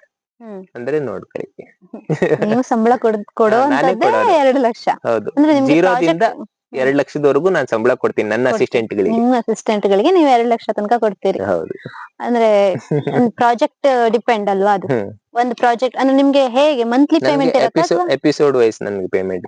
ಒಂದು ಎಪಿಸೋಡ್ ಇಷ್ಟು ಅಂತ. ಅದು ಆರ್ಟಿಸ್ಟ್ ಗಳದ್ದು ಡೇ ವೈಸ್. ಅವ್ರದ್ದು ತಿಂಗಳ ಪೂರ್ತಿ ಶೂಟ್ ಇರಲ್ಲ. ಒಂದ್ ತಿಂಗಳಿಗೆ 10 ದಿನ 12 ದಿನ ಮ್ಯಾಕ್ಸಿಮಮ್ ಆತರ ಇರತ್ತೆ. ನಮ್ದಂಗಲ್ಲ, ಎಷ್ಟು ಟೆಲಿಕಾಸ್ಟ್ ಆಯ್ತು ಅಷ್ಟುನು. ಈಗ ಎಡಿಟರ್ ಎಡಿಟರ್ ಮತ್ತೆ ಡೈರೆಕ್ಟರ್ ಇಬ್ರದೇ ಎಪಿಸೋಡ್ ಪೇಮೆಂಟ್. ಹೌದು, ಮಿಕ್ಕವರದ್ದು ಎಲ್ರದ್ದು ಆಲ್ಮೋಸ್ಟ್ ಡೇ ಪೇಮೆಂಟ್. ಈಗ ಒಂದು ಯಾವ್ದೋ ಒಂದು ಕನಸನ್ನು ಬೆನ್ನೆತ್ಕೊಂಡು ನಾವು ಹೋಗ್ತಾ ಇದೀವಿ ಅಂತ ಆದಾಗ ಒಂದಷ್ಟು ನೆಗೆಟಿವ್ ಆಗಿ ಮಾತಾಡುವಂತಹವ್ರು ನಮ್ ಜೊತೆಗೆ ಇದ್ದೇ ಇರ್ತಾರೆ, ನಮ್ಮ ಜೊತೆಗಿದ್ದಂತಹವರೇ ಇದ್ದೇ ಇರ್ತಾರೆ. ಅದನ್ನೆಲ್ಲ ನೀವು ಹೇಗೆ ಫೇಸ್ ಮಾಡಿದ್ರಿ? ಅಂದ್ರೆ ಎಡಿಟರ್ ಅಲ್ಲಿ ಏನಿದೆ ಅದ್ರೆಲ್ಲ ಬೇಕಿರ್ಲಿಲ್ಲ, ದೇವಸ್ಥಾನ ಪೂಜೆ ಮಾಡ್ಕೊಂಡು ಹೋದ್ರೆ ಇನ್ನೂ ಚೆನ್ನಾಗಿ ಬದುಕಬಹುದಿತ್ತು, ಹೀಗೆಲ್ಲ ಮಾತುಗಳು ಬರುತ್ತೆ. ಆತರ ಹೇಳಿಲ್ಲ. ಬಟ್ ಏನಂದ್ರೆ ಬಂದಾಗ ಹೆಂಗ ಅವ್ರಿಗೆ ಎಡಿಟಿಂಗ್ ಅಂದ್ರೆ ಗೊತ್ತಿಲ್ಲ. ಬಂದಾಗ ಇಲ್ಲ ಟಿವಿಲಿ ಕೆಲಸ ಮಾಡ್ತಿದೀಯ ಅಂದ್ರೆ ಎಲ್ಲಿ ಯಾವ್ದ್ರಲ್ಲಿ ಕೆಲಸ ಮಾಡ್ತಿದ್ಯಾ? ಇಲ್ಲ ಅಗ್ನಿಸಾಕ್ಷಿಲಿ. ನಿನ್ ಮುಖ ಎಲ್ಲೂ ಕಾಣಿಸೇ ಇಲ್ಲ. ಇಲ್ಲ ನಾನು ಎಡಿಟರಾ? ಅಯ್ಯೋ, ಹಿಂಗೆ ಎಲ್ರ ರಿಯಾಕ್ಷನ್ ಹಿಂಗೆ ಇರೋದು. ಎಡಿಟರ್ ಅಂದ್ರೆ ಗೊತ್ತಿಲ್ಲ ಯಾರಿಗೂನು, ಏನೋ ಎದುರು ಮಾಡ್ತಿದಾನೆ. ಎಲ್ರ ರಿಯಾಕ್ಷನ್ ಹಂಗೆ ಇತ್ತು. ನಮ್ಗೊಂದೊಂದ್ಸರಿ ಅಯ್ಯೋ ಹೋಗ್ಲಿ ಬಿಡಿ, ಗೊತ್ತಿಲ್ವಲ್ಲ. ಒಂದಷ್ಟು ಜನರಿಗೆ ತಿಳಿಸಿ ಹೇಳ್ತಿದ್ದೆ. ಫಸ್ಟ್ ನಮ್ ಮನೆಯವರಿಗೆ ಗೊತ್ತಿರ್ಲಿಲ್ಲ ಎಡಿಟಿಂಗ್ ಅಂದ್ರೆ ಏನು. ಹೌದು, ಆಮೇಲೆ ಅವರಿಗೂ ಗೊತ್ತಾಯ್ತು ಅದು ಆತರ. ಅದನ್ನೆಲ್ಲ ನಾವು ಅದು ಇದ್ದೇ ಇರತ್ತೆ, ಏನು ಮಾಡಕ್ ಆಗಲ್ಲ. ಫೇಸ್ ಮಾಡ್ಕೊಂಡು ಹೋಗ್ತಾ ಇರ್ಬೇಕಷ್ಟೇ. ಇನ್ನೊಂದು, ಬೇರೆಯವ್ರ ಮಾತಿ ಕಿವಿ ಕೊಟ್ಕೊಂಡು ಹೋದ್ರೆ ನಾವ್ ಏನು ಮಾಡಕ್ ಆಗಲ್ಲ. ನೀವು ಬಿದ್ರು ಹೇಳ್ತಾರೆ, ಓ ಅವ್ ಬಿದ್ದ. ಎದ್ರು ಹೇಳ್ತಾರೆ, ಓ ನೋಡು ಅವನಿಗೆ ಏನ್ ಸೊಕ್ ಬಂದಿದೆ, ಮೇಲೋಗಿದೆ. ಏನು ಮಾಡಕ್ ಆಗಲ್ಲ. ಹೌದು, ಅದು ಇದ್ದೇ ಇರತ್ತೆ. ನಿಮ್ಮ ಮನೆಯವರ ಸಪೋರ್ಟ್ ಹೇಗಿದೆ? ನೀವು ಹೇಳಿದ್ರಿ ನಾ 23 ಗಂಟೆ ಕೆಲಸ ಮಾಡ್ತೀನಿ ಒಂದೊಂದ್ ದಿನ ಅಂತ. ಮನೆಯವರ ಸಪೋರ್ಟ್ ಹೇಗಿದೆ? ಮನೆಯವ್ರ ಸಪೋರ್ಟ್ ತುಂಬಾ ಇದೆ. ಇಲ್ದೆ ಹೋದ್ರೆ ಆಗ್ತಾ ಇರ್ಲಿಲ್ಲ. ಯಾಕಂದ್ರೆ ಈಗ ಮದುವೆ ಆದ್ಮೇಲೆ ಹೆಂಡತಿ ಮನೇಲಿ ಇರ್ತಾಳೆ. ಈಗ ನಾನ್ ಹಗಲು ರಾತ್ರಿ ನಾನು ಹೊರಗಡೆ ಇದೀನಿ ಅಂದ್ರೆ ಅದು ಸಹಜ. ಇವನ್ ಎಲ್ಲೋದ ಏನ್ ಮಾಡ್ತಿದಾನೆ, ಹೌದು. ಬಟ್ ಅವರಿಗೆ ಫಸ್ಟ್ ನಾವ್ ಏನ್ ಕೆಲಸ ಮಾಡ್ತಿದೀವಿ ಅದು ನಾವ್ ತಿಳಿಸಿ ಹೇಳಿ ನೀಟಾಗಿ ಇದಾದಾಗ ಅವ್ರು ತಿಳ್ಕೊಂಡಾಗ ಆ ಸಮಸ್ಯೆ ಬರಲ್ಲ. ನನ್ಗೆ ಆ ವಿಷಯದಲ್ಲಿ ತುಂಬಾ ಸಪೋರ್ಟ್ ನನ್ ಮಿಸಸ್ ವಿದ್ಯಾ ಹೇಗಿದೆ, ಅವಳು ತುಂಬಾ ಅಂದ್ರೆ ತುಂಬಾ ಸಪೋರ್ಟ್ ನನ್ಗೆ. ಇಲ್ದೇ ಹೋದ್ರೆ ಆಗ್ತಿರ್ಲಿಲ್ಲ. ತಂದೆ ತಾಯಿ ಎಲ್ರುನು ಇಲ್ದೇ ಹೋದ್ರೆ ಇವತ್ತು ಇಲ್ಲಿರಕ್ ಆಗ್ತಾನೆ ಇರ್ಲಿಲ್ಲ. ನಾನು ಏನೇ ಹೇಳಿದ್ರುನು ಏನೇ ಮಾಡ್ತೀನಿ ಅಂದ್ರುನು ಅವ್ರ ಕೈಯಲ್ಲಿ ಏನಾಗತ್ತೆ ಅದನ್ನ ಎಲ್ಲಾ ಇದು ಮತ್ತೆ ಯಾವ್ದಕ್ಕೂ ಇದ್ ಮಾಡ್ಬೇಡ ಅದ್ ಮಾಡ್ಬೇಡ ಆತರನೂ ಇಲ್ಲ. ಮಾಡು ನಿನ್ನ ಹತ್ರ ಆಗತ್ತೆ ಆತರ ಭರವಸೆಗಳನ್ನ ಕೊಡ್ತಾರೆ. ಆಲ್ಮೋಸ್ಟ್ 7 ವರ್ಷ ಆಯ್ತು ನಾನ್ ಮನೆ ತಗೋತಾ ಇದ್ದಂಗೆನೆ ಅವರು ಬಂದ್ರು. ಅಲ್ಲಿ ಬೆಂಗಳೂರಲ್ಲೇ ಇದೀವಿ. ಅವ್ರು ಇಲ್ಲೇ ಇರ್ತೀನಿ ಅಂತ ಈಗ ತುಂಬಾ ಜನ ನೋಡಿದೀನಿ. ಹೌದು. ಮಕ್ಳಲ್ಲಿ ಇದ್ರೆ ಇವ್ರ ಅಪ್ಪ ಅಮ್ಮ ಒಂದು ಮಕ್ಳ ಕರಿಯಲ್ಲ, ಇಲ್ಲಾಂದ್ರೆ ಅಪ್ಪ ಅಮ್ಮ ಬರಲ್ಲ. ಮಕ್ಳ ಕರಿಯೋ ತರದವ್ರಿದ್ರೆ ಅಪ್ಪ ಅಮ್ಮ ಬರಲ್ಲ, ಅಪ್ಪ ಅಮ್ಮ ಬರೋ ತರದವ್ರಿದ್ರೆ ಮಕ್ಳ ಕರಿಯಲ್ಲ. ಒಟ್ನಲ್ಲಿ ಅವ್ರವ್ರು ದೂರನೇ. ಈಗಿಲ್ ನನ್ಗ ಹಂಗಿಲ್ಲ, ನಾನ್ ಕರೆದು ಕೂಡ್ಲೆ ಅಪ್ಪ ಅಮ್ಮ ಇಬ್ರು ಸರಿ ಆಯ್ತು ಮಕ್ಳು ಎಲ್ಲಿ ಕರೀತಾರೆ ಅಲ್ಲಿ ಹೋಗ್ಬಿಡ್ತೀನಿ. ಅವ್ರ ಇಲ್ಲಿದ್ರೆ ದಿನ ಏನೋ ಒಂದು ತೋಟದ ಕೆಲಸ ಮಾಡ್ತಾ ಕಡ್ಕೊಂಡ್ರು, ಗಾಯ ಆಯ್ತು, ಬಿದ್ದು ಪೆಟ್ಟಾಯ್ತು, ಆಗ ಸಹಜ ಅದು. ನಮ್ಗೆ ಅಲ್ಲಿದ್ರೆ ಅಲ್ಲಿರಕ್ ಆಗಲ್ಲ, ಅಯ್ಯೋ ಇಲ್ಲಿ ಬರಕ್ ಆಗಲ್ಲ, ಅದು ತುಂಬಾ ದೊಡ್ಡ ಸಮಸ್ಯೆ ಆಗ್ಬಿಡೋದು. ಬಟ್ ನನ್ಗೆ ಆ ವಿಷಯದಲ್ಲಿ ನಾನ್ ತುಂಬಾ ಲಕ್ಕಿ. ಯಾಕಂದ್ರೆ ನಾ ಹೇಳ್ದ ಕೂಡ್ಲೆ ನೀನ್ ಎಲ್ಲಿದೆ ನೀ ಎಲ್ಲಿ ಹೇಳ್ತೀಯ ಅಲ್ಲಿ ಬರ್ತೀನಿ, ನಂದೇನಿದಿಲ್ಲ. ಈಗ ನೀವು ಎಡಿಟರ್ ಆಗಿ ಗುರುತಿಸ್ಕೊಂಡು ಜೊತೆಗೆ ಒಂದು ಸ್ಟುಡಿಯೋ ಕೂಡ ಮಾಡ್ಕೊಂಡು ನಿಮ್ದೇ ಒಂದು ಸ್ವಂತ ಕಂಪನಿಯ ತರ ಅದನ್ನ ನಡೆಸ್ಕೊಂಡು ಬರ್ತಾ ಇದ್ದೀರಿ. ಸೊ ಆಸಕ್ತಿ ಉಳ್ಳಂತಹ ಯಾರಾದ್ರೂ ಎಡಿಟಿಂಗ್ ಅನ್ನ ಕಲಿಬೇಕು, ಈ ತರ ತಾನು ಕೂಡ ಚಾನೆಲ್ ಗಳಿಗೆ ಕೆಲಸ ಮಾಡ್ಬೇಕು ಅನ್ನುವಂತಹವರಿದ್ರೆ ನಿಮ್ಮನ್ನ ಕಾಂಟ್ಯಾಕ್ಟ್ ಮಾಡಬಹುದಾ? 100% ಮಾಡ್ಬೋದು, ಖಂಡಿತ ಮಾಡ್ಬೋದು. ಬಟ್ ಕಲಿಯೋ ಆಸಕ್ತಿ ಇರ್ಬೇಕು ಅಷ್ಟೇ. ಕಲಿಯುವಂತ ಆಸಕ್ತಿ ಇದ್ದಂತ ಕಲಿಯೋ ಆಸಕ್ತಿ ಇರ್ಬೇಕು. ಅವ್ರ ಟ್ಯಾಲೆಂಟಿಗೆ ತಕ್ಕಂಗೆ ನಾನು ಅವರಿಗೆ ಹೊರಗಡೆ ಇರೋದಕ್ಕಿಂತ ಚೆನ್ನಾಗಿನೇ ಎದುರು ಕೊಡ್ತೀನಿ. ಸಂಬಳ ನಂಬರ್ 1 ಎಡಿಟರ್ ಆಗಿರೋದ್ರಿಂದ ಕೆಲಸಗಳು ಸಾಕಷ್ಟು ಇರುತ್ತೆ. ಕೆಲಸ ಇಲ್ಲ ನಾನ್ ಮಾಡ್ತೀನಿ ಅಂದ್ರೆ ಎಲ್ಲಾ ಚಾನೆಲ್ ಇಂದನೂ ಕೆಲಸ ಇದೆ, ಬಟ್ ನನ್ನ ಹತ್ರ ಆಗುತ್ತಾ ಇಲ್ಲ. ಅಂದ್ರೆ ಹುಡುಗರು ಇಲ್ಲ, ನನ್ಗೆ ಹೋಗಿ ನೋಡಿ ಒಂಚೂರು ಅದನ್ನು ಮಾಡ್ಬೇಕು. ಹಂಗಾಗಿ ಕರೆಕ್ಟ್ ಆಗಿರೋರು ರೆಡಿ ಮಾಡ್ಕೊಳ್ಳೋದಕ್ಕೆ ಒಳ್ಳೆ ಇವ್ರು ನಮ್ಗ್ ಸಿಗ್ಬೇಕು. ಇಂಟ್ರೆಸ್ಟ್ ಇರೋರು, ಆಸಕ್ತಿ ಇರೋರು ಸಿಕ್ಕರೆ ಕಲಿಸಿ ಅದ್ರ ಜೊತೆ ಕೆಲಸವನ್ನು ಕೊಡ್ತೀರಿ. ಯಾರಾದ್ರೂ ನೋಡ್ತಾ ಇರುವಂತಹವರು ಇದ್ರೆ ಖಂಡಿತವಾಗಿಯೂ ಕಾಂಟ್ಯಾಕ್ಟ್ ಮಾಡಬಹುದು. ಯಾಕಂದ್ರೆ ಇವತ್ತಿನ ದಿನಮಾನದಲ್ಲಿ ನಾವೊಂದು ಕೆಲಸವನ್ನ ಹುಡ್ಕೊಳ್ಳುವಂತಹದ್ದು ಕೂಡ ತುಂಬಾ ದೊಡ್ಡ ಕೆಲಸವನ್ನು ಹುಡ್ಕೊಳ್ಳುವಂತಹದ್ದೇ ಕಷ್ಟ ಆಗ್ಬಿಟ್ಟಿದೆ. ಹಾಗಾಗಿ ಕೆಲಸ ಕೊಡ್ತೀನಿ ಅಂತ ಅಂದವ್ರು ಸಿಕ್ಕಿದಾಗ ಅದನ್ನ ಅವಕಾಶವನ್ನ ಬಿಟ್ಕೋಬಾರ್ದು. ಹಾಗಾಗಿ ನಾನು ಈ ವಿಷಯವನ್ನ ಹೇಳಿದ್ದು. ಈಗ ನೀವು ಸ್ಟಾರ್ಸ್ ಗಳ ಜೊತೆ, ಅಂದ್ರೆ ನಮ್ಗೆಲ್ಲ ಅವ್ರು ಸ್ಟಾರ್ಸೇ, ಟಿವಿಯಲ್ಲಿ ಬರೋರಂತವ್ರೆಲ್ಲ, ಅವ್ರ ಜೊತೆ ಎಲ್ಲ ಕೆಲಸ ಮಾಡ್ತಾ ಇರ್ತೀನಿ. ನಿಮ್ಗೂ ಸುಮಾರು ಜನ ಈಗ ಎಡಿಟರ್ ಅಂತಂದ್ರೆ ಅದು ತೆರೆ ಹಿಂದಿನ ಮಾಡುವಂತಹದ್ದು, ನೀವು ಟಿವಿಯಲ್ಲಿ ಕಾಣಿಸ್ಕೊಳ್ಳೋದೇ ಇಲ್ಲ ಅಂತ ಹೇಳಿದ್ರಿ. ನಿಮ್ಗೆ ಯಾವತ್ತು ಅವ್ರ ಜೊತೆ ಕೆಲಸ ಮಾಡ್ಬೇಕು, ಟಿವಿಯಲ್ಲಿ ಕಾಣಿಸ್ಕೋಬೇಕು ಅಥವಾ ಪರದೆಯ ಮೇಲೆ ಕಾಣಿಸ್ಕೋಬೇಕು ಅಂತ ಯಾವತ್ತು ಅನ್ಸ್ಲಿಲ್ವಾ? ಮತ್ತೆ ಎಲ್ರು ನನ್ ಪರಿಚಯನೇ. ಗುರುಮೂರ್ತಿ ಹೆಗಡೆ ಎಡಿಟರ್ ಅಂದ್ರೆ ಆಲ್ಮೋಸ್ಟ್ ಎಲ್ಲಾ ಆರ್ಟಿಸ್ಟ್ ಗಳಿಗಿರ್ಬೋದು ಎಲ್ರಿಗೂ ಗೊತ್ತು. ಅಲ್ಲಿ ನಾನು ಹೋದ್ರೆ ಎಲ್ರು ನಿಂತು ಮಾತಾಡ್ಸಿ ಗುರು ಸರ್ ಬನ್ನಿ ಅಂತ ಹೇಳಿ ಅಷ್ಟೇ ಚೆನ್ನಾಗಿ ಇಟ್ಕೊಂಡಿದೀನಿ ನಾನು ಎಲ್ರ ಜೊತೆನು. ನೀವು ನೋಡಿರ್ಬೋದು, ನಾನು ಸೋಷಿಯಲ್ ಮೀಡಿಯಾದಲ್ಲಿ ವಿಡಿಯೋಸ್ ಎಲ್ಲ ಹಾಕ್ತಾ ಇರ್ತೀನಿ ಅವ್ರ ಜೊತೆ. ಹಂಗಾಗಿ ನಮ್ಗೆ ಪಾರ್ಟಿಗಳಿರತ್ತೆ ಅಥವಾ ಫಂಕ್ಷನ್ ಗಳಿರತ್ತೆ, ಸೊ ಎಲ್ಲ ಸಿಗ್ತಾ ಇರ್ತಾರೆ. ಈಗ ನಾನು ಆಕ್ಟಿಂಗ್ ಮಾಡ್ತೀನಿ ಅಂದ್ರೆ ನನ್ಗೆ ಎನಿ ಟೈಮ್ ನಾನ್ ಮಾಡ್ಬೋದು, ಬಟ್ ನನಗೆ ಇಷ್ಟ ಇಲ್ಲ ಸ್ಟೇಜ್ ಮೇಲೆ. ಮೊದ್ಲಿಂದಾನು ಇಲ್ಲಿ ಸ್ಕೂಲಿಗೆ ಹೋಗ್ಬೇಕಾದ್ರಿಂದನು ಸ್ಟೇಜ್ ಫಿಯರ್ ಜಾಸ್ತಿ. ಹೌದು, ನಾವು ಪ್ರೈಸ್ ಬಂದಾಗ ಹೋಗಿ ಸ್ಟೇಜಿಗೆ ಹೋಗಿ ಪ್ರೈಸ್ ತಗೊಂಡ್ಬರಕ್ಕೂ ಭಯ ಆಗೋದು, ಅಷ್ಟು ಇತ್ತು. ಬೆಂಗಳೂರಿಗೆ ಹೋದಾಗಿಂದ ಅದೊಂದ್ ಸ್ವಲ್ಪ ಕಡಿಮೆ ಆಗಿದೆ. ಆದ್ರೂನು ಈಗ ಅವಾರ್ಡ್ ಬಂದಾಗ ಮೇಲೆ ಹೋಗಿ ತಗೊಂಡ್ಬರಕ್ ಮಾತಾಡಕ್ ಹೇಳಿದ್ರೆ ಅಲ್ಲಿ ಏನು ಮಾತಾಡಕ್ ಬರಲ್ಲ, ಹಂಗಾಗ್ಬಿಡ ಖುಷಿ ಇದೆ. ನೀವು ಸುಮಾರು ಒಂದ್ 15 ವರ್ಷದಿಂದ ಒಂದು 14-15 ಸೀರಿಯಲ್ಗೆ ಕೆಲಸ ಮಾಡ್ತಿದೀನಿ ಅಂತ ಹೇಳ್ತಿದ್ರಿ. ಎಷ್ಟು ಸಂತೃಪ್ತಿ ಇದೆ ನಿಮ್ಮ ಕೆಲಸದಲ್ಲಿ ನಿಮ್ಗೆ? ನನ್ನ ಕೆಲಸದಲ್ಲಿ ನನಗೆ ಸಂಪೂರ್ಣವಾಗಿ ಖುಷಿ ಇದೆ ನಾನ್ ಮಾಡ್ತಿರೋ ಕೆಲಸದಲ್ಲಿ. ಯಾಕಂದ್ರೆ ನನ್ನ ಗುರ್ಸಿ ಇವನು ಇದಿದಾನೆ ಅದೇ ನಮ್ಗೆ ಖುಷಿ ಅಲ್ಲ. ಒಬ್ರು ಇದ್ರೆ ಎಡಿಟ್ರು ನೋಡಿ ಅಂತ ಬಂದಾಗ 4 ಜನ ಮಾತಾಡ್ಸಿದಾಗ ಅದಕ್ಕಿಂತ ಖುಷಿ ಬೇರೆ ಯಾವ್ದಿದೆ? ನಾವು ಬೇರೆ ಯಾವ ಕೆಲ್ಸಕ್ಕೆ ಹೋದ್ರುನು ಈ ಖುಷಿ ಸಿಗಕ್ ಸಾಧ್ಯ ಇಲ್ಲ.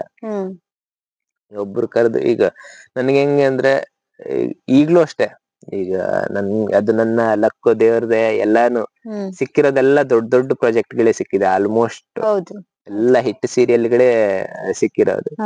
ಎಲ್ಲೂ ಹೋದ್ರುನು ಮಾತಾಡಿಸ್ತಾರೆ. ನನ್ ಮುಖ ನೋಡ್ದೆ ಹೋದ್ರು ಇಂತ ಸೀರಿಯಲ್ ಇಲ್ಲಿ ಬರತ್ತೆ ನೋಡಿ, ಆ ಹೆಸರು ನೋಡಿದೀನಿ ಆತರ ಹೇಳ್ತಾರೆ. ಎಲ್ಲ ನಾನು ಸೋಷಿಯಲ್ ಮೀಡಿಯಾದಲ್ಲಿ ಅಲ್ಲಿ ಇಲ್ಲಿ ಹುಡುಕಿ ನಂಬರ್ಗಳನ್ನ ತಗೊಂಡು ಕಾಲ್ ಮಾಡೋರು ತುಂಬಾ ಜನ ಇದ್ದಾರೆ. ಹ್ಮ್. ಎಲ್ಲಾ ಕಡೆಯಿಂದ ಮಾಡ್ತಾರೆ. ಹ್ಮ್. ಹಾಗಾಗಿ ಅದು ತುಂಬಾ ಖುಷಿ ಇದೆ ನನ್ ಕೆಲ್ಸದ ಮೇಲೆ. ಅಷ್ಟು ಸಂತೃಪ್ತಿ ಇದೆ ಬದುಕಿನಲ್ಲಿ. ಖಂಡಿತ.